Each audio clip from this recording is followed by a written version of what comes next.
Hello students, कैसे हैं आप सब। उम्मीद करता हूं कि आप सब अच्छे होंगे, स्वस्थ होंगे, मस्त होंगे और अपनी एग्जाम की तैयारी बहुत ही अच्छे तरीके से कर रहे होंगे। तो एक बार फिर से आप सबका स्वागत है आज के इस नए क्लास में, एक नए उमंग के साथ, एक नए जोश के साथ और एक नए चैप्टर के साथ। तो हम लाए हैं आप सबके लिए संस्कृत का पहला चैप्टर। जो संस्कृत की जो पाठ्य पुस्तक है उसके हम पहले चैप्टर की आज बात करेंगे और पहले चैप्टर को हम लोग पढ़ेंगे, ठीक है ना। पहला जो चैप्टर है उस चैप्टर का नाम है मंगलम, ठीक है ना। चैप्टर का नाम है मंगलम। तो पढ़ने से पहले, चैप्टर को स्टार्ट करने से पहले आप सबसे रिक्वेस्ट है कि आप सब इस क्लास को अधिक से अधिक शेयर कीजिए ताकि जो अधिक से अधिक जो छात्र हैं वो इस क्लास से जुड़ पाए, ठीक है। तो आप लोग जल्द से जल्द शेयर कर दीजिए और बिना देर किए हम लोग स्टार्ट करते हैं संस्कृत का पहला चैप्टर मंगलम। उस चैप्टर का नाम है मंगलम। क्या है? मंगलम, ठीक है ना। आप सबको हम बता दें, ठीक है ना, आप सबको हम बता दें कि जो मंगलम चैप्टर है, मंगलम पाठ है, इसमें इस पाठ में उपनिषद से 5 मंत्र दिए गए हैं, ठीक है ना। कितने मंत्र दिए गए हैं? 5 मंत्र दिए गए हैं। और वही मंत्र का अर्थ हम लोगों को समझना है, उसकी व्याख्या को समझ लेना है, उसका मतलब क्या है, वो क्यों दिया गया है, ये मंत्र हम लोग को पढ़ने के लिए। ये सब बातें हम इस वीडियो में हम लोग जानेंगे, सीखेंगे, ठीक है ना। तो आइए देखते हैं। सबसे पहले बात रही कि जो मंगलम है, ठीक है ना, मंगलम है, ये चैप्टर कहाँ से लिया गया, ये जो पाठ है कहाँ से लिया गया।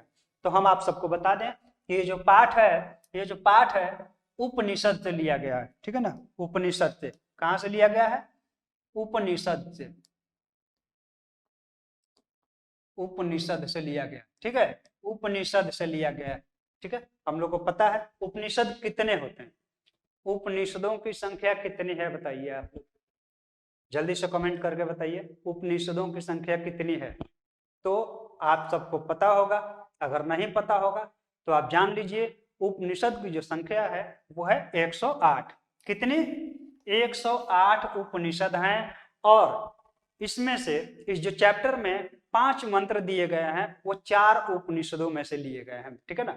4 उपनिषद से ये 5 मंत्र लिए गए हैं। अब बताइए जो उपनिषद के जो रचनाकार हैं, जो उपनिषद के रचनाकार हैं, किसे कहा जाता है? रचनाकार कौन है?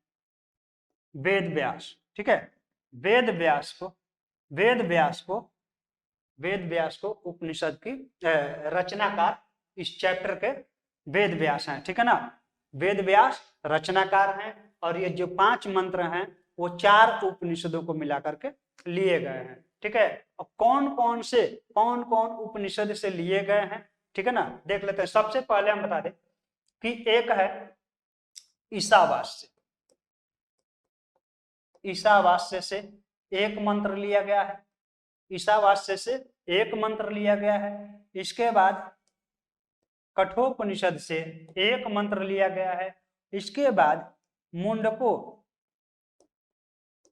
मुंडकोपनिषद या मुंडक हम डायरेक्ट लिख देते हैं यहाँ पर, मुंडकोपनिषद होता है। मुंडकोपनिषद से 2 मंत्र लिए गए हैं, ठीक है। 1 2 और 2 4। और एक जो मंत्र है श्वेताश्वतर से एक मंत्र लिया गया है। तो यही हम लोग को 5 मंत्र पढ़ने हैं इस चैप्टर में। 5 मंत्र पढ़ने हैं जो कि उपनिषद से लिया गया है और इसके रचनाकार हैं वेद व्यास जी। अगर पूछा जाए कि उपनिषदों की संख्या कितनी है तो 108 है। तो चलिए, इतना आप लोग को समझ में आया। तो चलिए स्टार्ट करते हैं हम लोग चैप्टर अपना। चैप्टर का नाम है मंगलम। चैप्टर का नाम है मंगलम। आप सबको बता दें कि मंगलम का मतलब होता है क्या? मंगल का मतलब क्या होता है? शुभ, ठीक है। कोई भी काम करने से पहले हम लोग क्या करते हैं? शुभ काम करते हैं, ठीक है। शुभ काम करते हैं। तो ये जो संस्कृत का जो चैप्टर है ये भी हम लोग स्टार्ट करने से पहले शुभ काम कर लेते हैं। और चैप्टर का पहला जो चैप्टर है, जो बुक का पहला चैप्टर है वो है मंगलम, मतलब शुभ, शुभ विचार, ठीक है। इसमें आत्मा परमात्मा के बारे में, ईश्वर के बारे में, सत्य के बारे में दिया गया है और यही सब हम लोगों को पढ़ना है। ठीक है, अध्यात्म के बारे में पढ़ना है अगर सीधी बात में कहा जाए तो सबसे पहले इस पाठ का हम परिचय करा देते हैं कि इस पाठ में क्या है, क्या पढ़ना है। तो आइए देख लेते हैं। मंगलम है, मंगलम संस्कृत कक्षा 10 प्रथम पाठ, ठीक है ना। पाठ परिचय। इस पाठ मंगलम में 5 मंत्र क्रमशः ईशावास्य, कठ, मुंडक तथा श्वेताश्वतर नामक उपनिषदों से संकलित है। मतलब कि ये जो 4 उपनिषद है ना, इन्हीं चारों उपनिषदों से मिलाकर के ये 5 मंत्र लिए गए हैं। ये मंगलाचरण के रूप में पठनीय है। ये मंगलाचरण, मंगल आचरण, शुभ आचरण में, शुभ कार्य में ये पढ़ने के लिए पढ़ने के योग्य हैं। ठीक है ना। वैदिक साहित्य में शुद्ध आध्यात्मिक ग्रंथों के रूप में उपनिषदों का महत्व है। उपनिषद को वैदिक साहित्य में शुद्ध आध्यात्मिक ग्रंथ के रूप में माना गया है।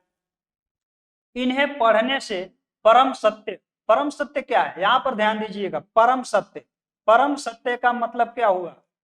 परम सत्य का मतलब हुआ ईश्वर। परम सत्य का मतलब ईश्वर, मुख्य शक्ति अर्थात ईश्वर के प्रति आदर पूर्ण आस्था या विश्वास उत्पन्न होती है। ठीक है ना। सत्य के खोज की ओर मन का झुकाव होता है। सबसे पहले बात करें ये पढ़ने से होता क्या, ये पढ़ने से हमें क्या लाभ है। तो ये पढ़ने से ईश्वर की प्राप्ति हेतु ईश्वर की ओर झुकाव होता है, अध्यात्म की ओर झुकाव होता है, सत्य की खोज की ओर हम बढ़ते हैं और इसमें हमें सफलता प्राप्ति होती है। इसे पढ़ने से परम सुख, परम सत्य मतलब कि ईश्वर के प्रति आदर पूर्ण आस्था और विश्वास उत्पन्न होता है। जो भगवान है, हमारे ईश्वर हैं, उनके प्रति आस्था उत्पन्न होता है, विश्वास उत्पन्न होता है और सत्य की खोज की ओर मतलब ईश्वर के खोज की ओर मन का झुकाव होता है तथा आध्यात्मिक खोज की उत्सुकता होती है।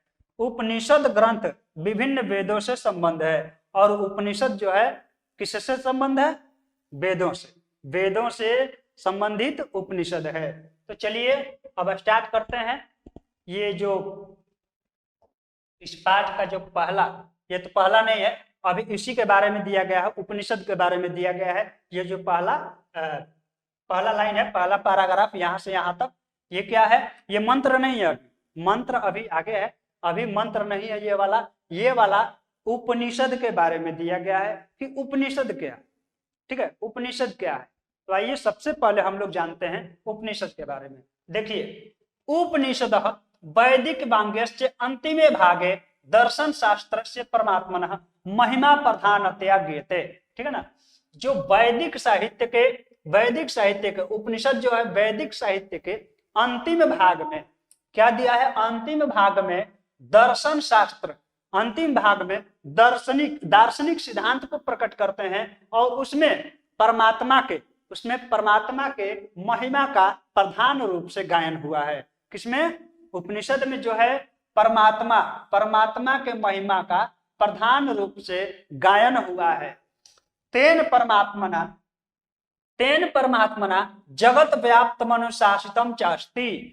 तेन परमात्मा, और उसी परमात्मा से जो है पूरा जगत व्याप्त है। वो जो परमात्मा है पूरे जगत में, पूरे विश्व में, पूरे संसार में व्याप्त है, हर जगह हर कण में मौजूद है। ठीक है। स एव सर्वेषां तपसाम परम लक्ष्यम। जितने भी ऋषि मुनि हैं, जितने भी तपस्वी लोग हैं, वो सब तपस्वी करते हैं, पूजा पाठ करते हैं, ध्यान करते हैं। वो किसके लिए? बस इसी परम लक्ष्य को, इसी सत्य की खोज करते हैं और इसी लक्ष्य को प्राप्त करना चाहते हैं। किसे? देखिए, किसे प्राप्त करना चाहते हैं? सत्य को प्राप्त करना चाहते हैं। सत्य का मतलब ईश्वर। सत्य का मतलब ईश्वर। ठीक है। तो किसकी खोज करते हैं? ईश्वर। जितने भी ऋषि महर्षि होते हैं, तपस्वी होते हैं, तपस्या करते हैं, वो सब किस लिए? सत्य को खोजने के लिए। और सत्य जो है ईश्वर होता है। अस्मिन् पाठे परमात्मा परा उपनिषदाम पद्यात्मका पंच मंत्र संकलिता सन्ति। अस्मिन् पाठे, इस पाठ में परमात्मा परा, इस पाठ में परमात्मा परा मतलब कि परमात्मा की प्राप्ति हेतु, इस पाठ में परमात्मा की प्राप्ति हेतु उपनिषद से पद्यात्मका मतलब कि पद्य रूप में, किस रूप में? पद्य रूप में, किस रूप में? पद्य रूप में, पद्यात्मक रूप में है। ये जो चैप्टर है हम लोग को पद्यात्मक रूप में पढ़ना है। तो पद्यात्मका मतलब पद्यात्मक रूप में पंच मंत्र, 5 मंत्र जो हैं संकलिता संति, 5 मंत्र दिए गए हैं। ठीक है, 5 मंत्र दिए गए हैं। अब देखिए अर्थ इसका देख लीजिए, अर्थ देख लीजिए। उपनिषद वैदिक साहित्य के अंतिम भाग में दार्शनिक सिद्धांत को प्रकट करते हैं। सब जगह श्रेष्ठ पुरुष, श्रेष्ठ पुरुष, श्रेष्ठ पुरुष किसे कहा गया है? ध्यान दीजिएगा, श्रेष्ठ पुरुष किसे कहा गया है? परमात्मा को कहा गया है। ठीक है, श्रेष्ठ पुरुष परमात्मा को कहा गया है। परमात्मा की महिमा का प्रधान रूप से गायन हुआ है। उसी परमात्मा से सारा संसार परिपूर्ण है और अनुशासित है। उसी परमात्मा से सारा संसार परिपूर्ण है और उसी परमात्मा से अनुशासित है। सबों की तपस्या का लक्ष्य उसी को प्राप्त करना है। जितने भी तपस्वी हैं सबका लक्ष्य क्या है? बस उसी सत्य को प्राप्त करना लक्ष्य है। इस पाठ में उस परमात्मा की प्राप्ति हेतु उपनिषद के 5 मंत्र श्लोक के रूप में संकलित हैं। तो आइए देखते हैं वह श्लोक के रूप में कौन कौन से मंत्र हैं, कौन कौन से मंत्र को हम लोग को पढ़ना है। देखिए पहला मंत्र, ये जो है पहला मंत्र, ठीक है, पहला मंत्र कहां से लिया गया है? ईशावास्य, ईशावास्य उपनिषद से ये पहला मंत्र लिया गया है। ठीक है, आइए देखते हैं।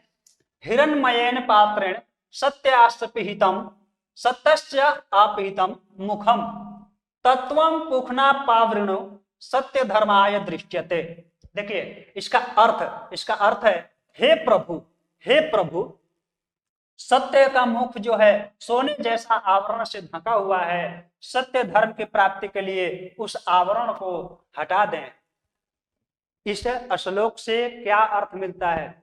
इसका मतलब ये है कि हे प्रभु, हे प्रभु, आज के जो युग है, मतलब आज का ये जो कलयुग है, इसमें जो सत्य का मुख है ना, सत्य का जो मुख है वो सोने के आवरण से ढका हुआ है, सोने का आवरण से ढका हुआ है और हम लोग उसी सोने के आवरण से आकर्षित हो जाते हैं और इसके नीचे जो सत्य है उसको हम लोग नहीं देख पाते।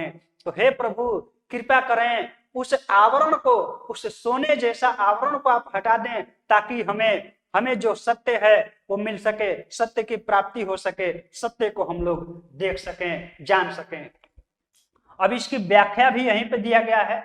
प्रस्तुत श्लोक ईशावास्य उपनिषद से संकलित, ईशावास्य से लिया गया है, संकलित किया गया है तथा मंगलम पाठ से उद्धृत है और मंगलम पाठ के अंतर्गत हम लोगों को ये पढ़ना है। इसमें सत्य के विषय में कहा गया है। सत्य का मतलब, सत्य का मतलब, सत्य का मतलब ईश्वर, ठीक है, परमात्मा। तो सत्य के विषय में कहा गया है संसारिक मोह माया के कारण विद्वान भी संसार की मोह माया के कारण विद्वान भी उस सत्य की प्राप्ति नहीं कर पाते, क्योंकि सांसारिक चकाचौंध में वह सत्य इस प्रकार ढक जाता है कि मनुष्य जीवन भर अनावश्यक भटकता रहता है। इसलिए ईश्वर से प्रार्थना की गई है कि हे प्रभु उस माया से मन को हटा दो ताकि परम पिता परमेश्वर को प्राप्त कर सकें। जैसे आजकल जो है हम लोग क्या है, एक मोह माया में फंस गए हैं, मोह माया में उलझ गए हैं और इसी मोह माया के चलते हम लोग को जो असली सत्य है, परमात्मा है, उसके बारे में हम लोग नहीं जान पाते हैं और ना ही उसके बारे में सत्य को खोज कर सकते हैं और ना ही ईश्वर के प्रति हमारे मन में झुकाव होता है, ना ही आस्था उत्पन्न होती है। तो इस मंत्र के माध्यम से ईश्वर से प्रार्थना किया गया है कि हे प्रभु आप उस आवरण को हटा दें और हमें मोह माया से मुक्ति दिलाएं ताकि हम लोग उस सत्य तक पहुंच सकें। ठीक है, यहां तक समझ में आया?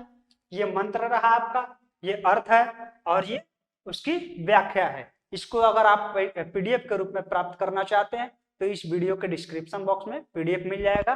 टोटली 5 जो श्लोक हैं, 5 जो मंत्र हैं, उसके PDF के रूप में अर्थ और व्याख्या सहित मिल जाएगा। तो सबसे पहले आप लोग पढ़ लीजिए, बाद में आप लोग डाउनलोड कर लीजिएगा। तो आइए देखते हैं दूसरा मंत्र। दूसरा मंत्र कहाँ से लिया गया है? कठोपनिषद। कठोपनिषद से दूसरा मंत्र लिया गया है। देखिए, अणोरणियान महतो महियान, अणु से भी छोटा। जो अणु होते हैं ना, विज्ञान में आप लोग पढ़े हैं अणु, तो अणु एकदम सूक्ष्म होते हैं, उससे भी छोटा, अणु से भी छोटा, और महतो महियान, महान से भी महान। मतलब कि अणु से भी छोटा है परंतु महान से भी महान। क्या है? आत्मा, परमात्मा। क्या है? अणु से भी सूक्ष्म है, अणु से भी छोटा है, लेकिन महान से भी महान है। आत्मस्य जंतो निर्हितम गुहायाम, और यह आत्मा जो है समस्त जंतुओं में निहित है, समस्त जंतुओं में निवास करता है। जो आत्मा क्या करता है? समस्त जो संसार के जितने भी जीव जंतु हैं सब में परिपूर्ण है, सब में निवास करता है। ठीक है? और कहाँ पे निवास करता है? हृदय रूपी गुफा में, हृदय रूपी गुफा में निवास करता है। तम क्रतुरु पश्यति वीत शोको धातु प्रसादान महिमान तमान। ठीक है, ये थोड़ा लंबा है। धातु प्रसादा नमांतमान। ठीक है ना, इसको तोड़ तोड़ के पढ़िएगा। अब यहाँ पे जैसे, अब यहाँ पे ये है महिमान, अगर पढ़ लिए हो तो आत्मन पढ़ सकते हो, इसी तरह आप लोग तोड़ तोड़ के पढ़ सकते हो। और इसका अर्थ देख लेते हैं। मनुष्य के हृदय रूपी गुफा में, मनुष्य के हृदय रूपी गुफा में अणु से भी छोटा और महान से महान आत्मा विद्वान है। ठीक है, विद्वान है।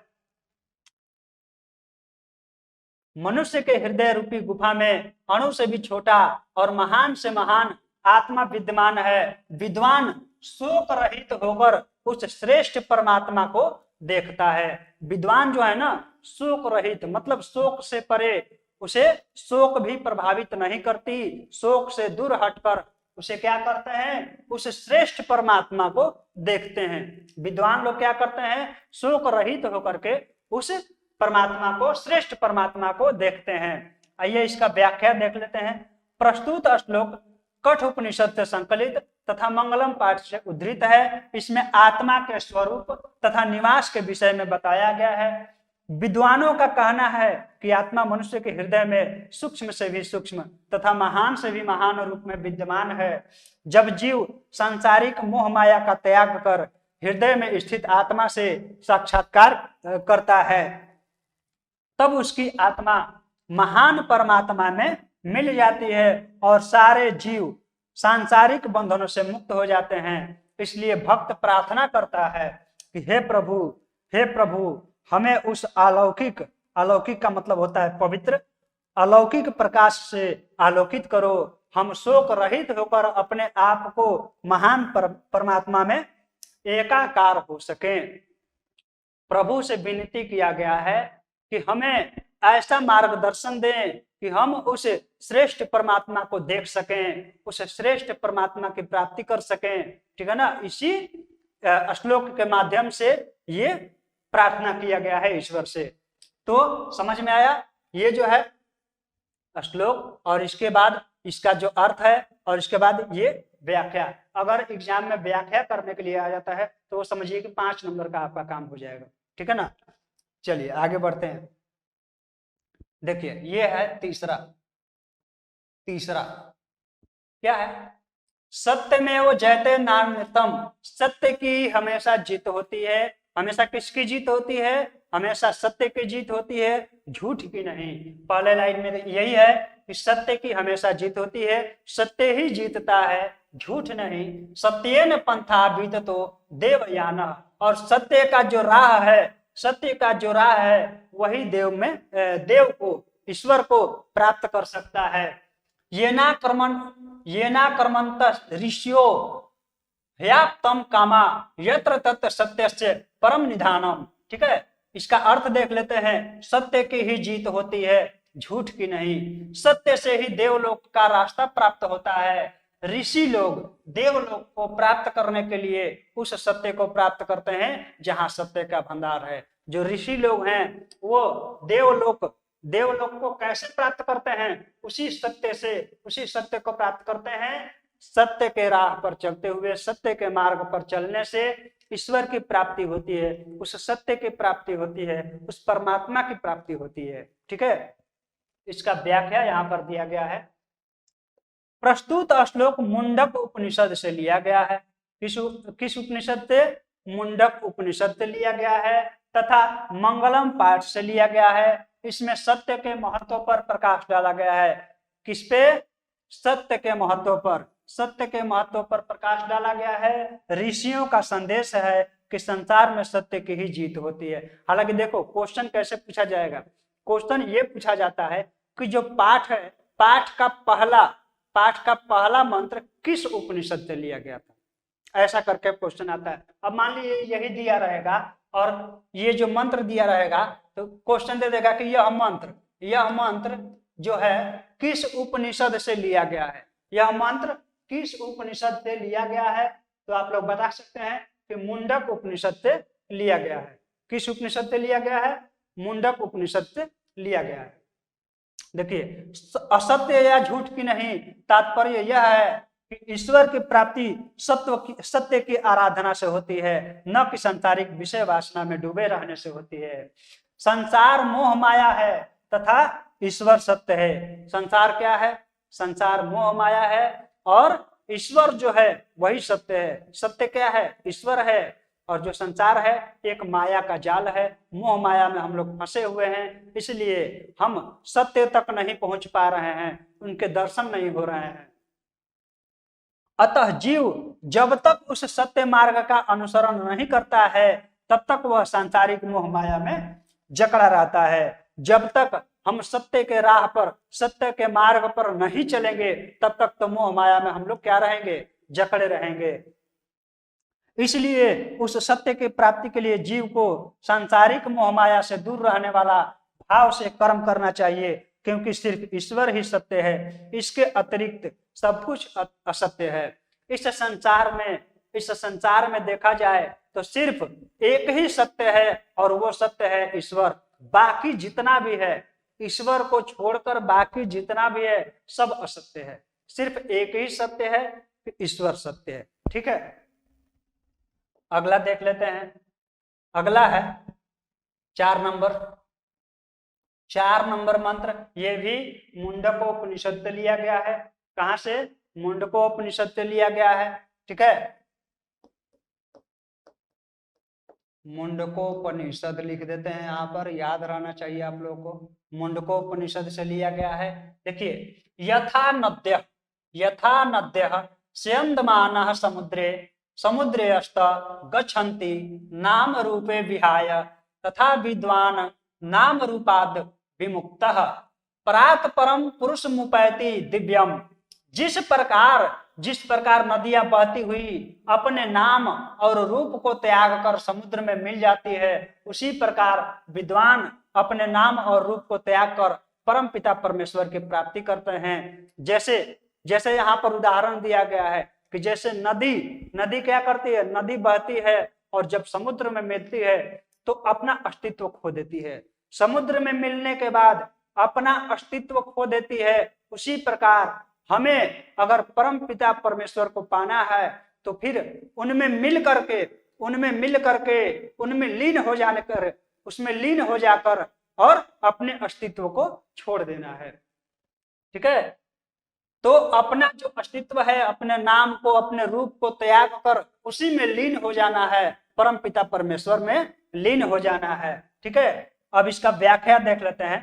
प्रस्तुत श्लोक मुंडक उपनिषद से संकलित है तथा मंगलम पाठ से लिया गया है। ये सबसे पहले लिखना जरूरी है। जब भी आप व्याख्या करें तो इसका ये बात जरूर लिखें कि कहाँ से लिया गया है, तो उपनिषद से लिया गया है और ये मंगलम पाठ में हमें पढ़ना है। मंगलम पाठ से लिया गया है। इसमें जीव और आत्मा के बीच संबंध का विवेचन किया गया है। इसमें क्या, इस मंत्र में क्या है?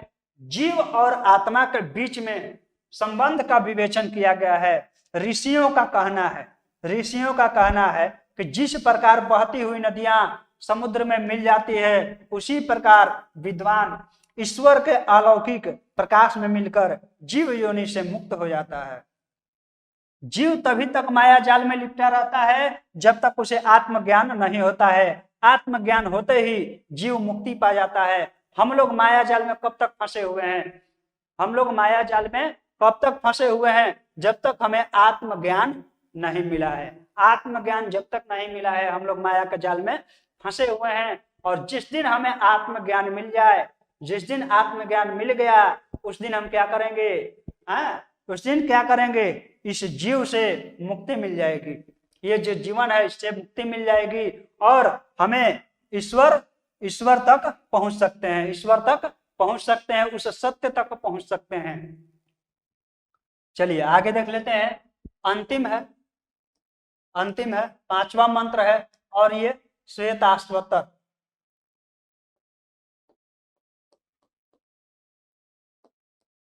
श्वेताश्वतर से लिया गया है, उपनिषद का नाम है श्वेताश्वतर। ठीक है, आइए देखते हैं।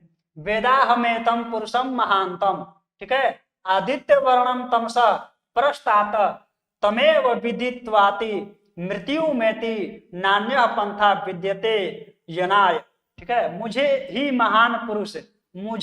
महान पुरुष परमात्मा जानो। ठीक है, जो प्रकाश स्वरूप में अंधकार के आगे है। ये किसका कहना है?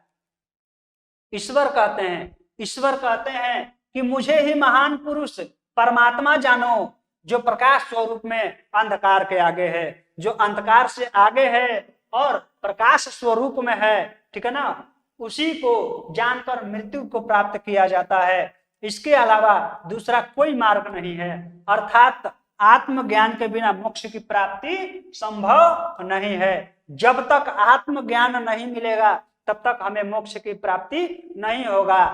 भगवान को किसी ने देखा है? भगवान को किसी ने देखा है?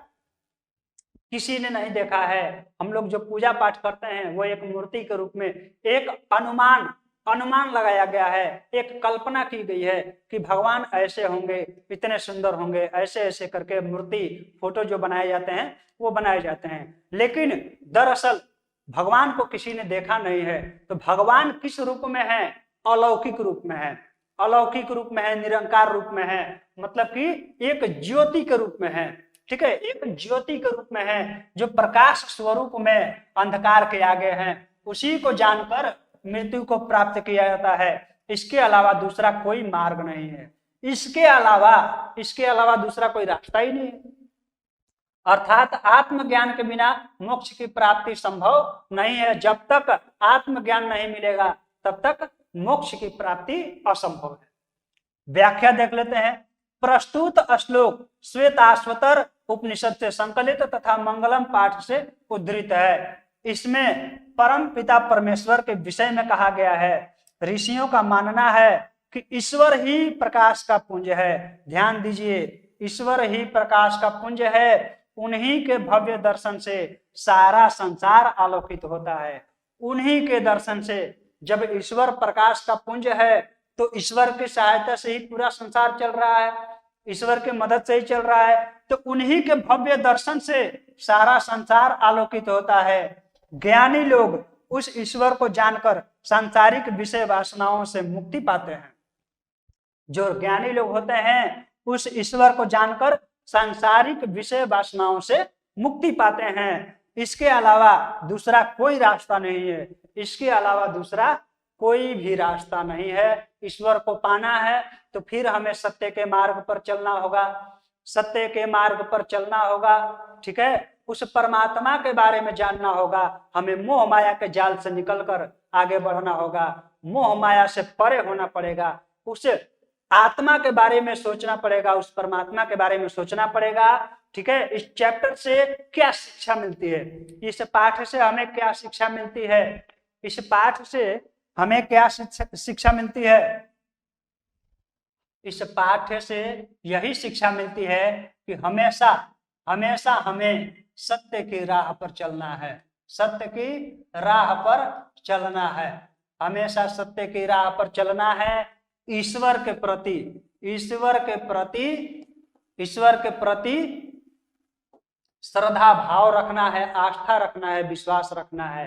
ठीक है, इसी के बारे में ये चैप्टर दिया गया है। अब आप लोग बताइए, किसी प्रकार की कोई दिक्कत है? किसी प्रकार की कोई दिक्कत है? लगभग सभी मंत्र आप लोग समझ गए होंगे। और खास करके बहुत सारे बच्चे बोल रहे थे कि ये जो है पीडीएफ के रूप में चाहिए हमको।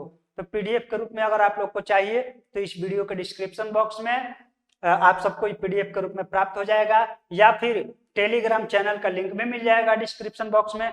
तो वहां पे भी आप ज्वाइन करके आप हर क्लास का पीडीएफ प्राप्त कर सकते हैं। तो चलिए, तब तक मिलते हैं अगले वीडियो में। आप लोग ऐसे ही बने रहें टॉपर चॉइस के साथ। मिलते हैं अगले वीडियो में अगले चैप्टर के साथ। धन्यवाद। जय हिंद।